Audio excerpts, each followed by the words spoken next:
More now on that story of a mother from Alabama in the United States with a rare double womb who's given birth to 2 babies in 2 days. Well, to discuss this further, joining me now from Birmingham, Alabama, is Dr. Shweta Patel, who's the Assistant Professor in Obstetrics and Gynecology at the UAB. And Shweta was one of the doctors who helped manage that miracle, as it's been described, delivery. Thanks for joining us here on BBC News, Dr. Patel. Just tell us more about how this came about.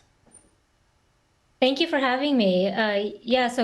Kelsey was coming in for her first new OB visit, and we knew that she had a condition with a double uterus. And that's when we found out that not only was she pregnant in one uterus, but she was also pregnant in the other uterus. And that must be incredibly rare.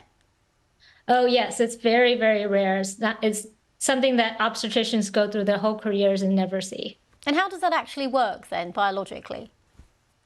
Well, biologically, her uterus developed in an atypical way. So typically, a normal uterus forms by having 2 ducts. They're called Mullerian ducts that fuse together embryologically, but hers did not fuse, and that led to 2 separate uteri and 2 separate cervices.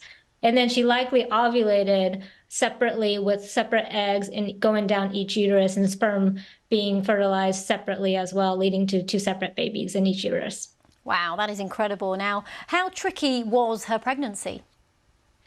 Her pregnancy was tricky in regards that we don't have a lot of evidence or data to know how to do her prenatal care. We took a lot of learning we know about how to take care of typical twin pregnancies and applied it to her. But luckily, her prenatal care was not too out of the ordinary. It was a typical routine prenatal care, but required more frequent visits in the 3rd trimester, more frequent ultrasounds. But truly, her labor was the part that was the most atypical. And tell us about that. Yeah, well, there was a lot of planning that was involved, and we only had case reports to help us decide how to progress with her labor. And case reports had shown babies in her condition have delivered both vaginally. One would deliver vaginally, one with C-section, and conditions were both delivered by C-section. Since Kelsey had prior vaginal delivery, she was very motivated to have a vaginal delivery, and her babies were positioned in a way that she could try for a vaginal delivery. And we really wanted her to go into spontaneous labor as naturally as possible, but she really went past that time that we could allow her to continue her pregnancy and required to be induced. So that's what happened, but they didn't come out at the same time or on the same day. So you now have twins who don't have the same birthday.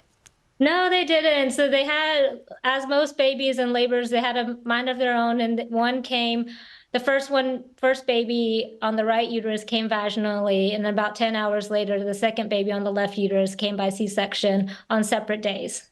Oh, let me ask you if the babies have names and how Mum's doing. Yeah, Mom's doing great and both babies are doing well. Baby A, the one on the right uterus that came vaginally, is named Roxy.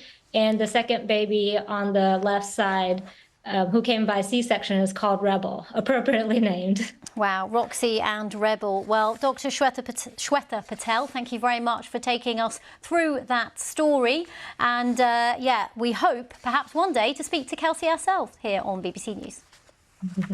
Thank you for having me.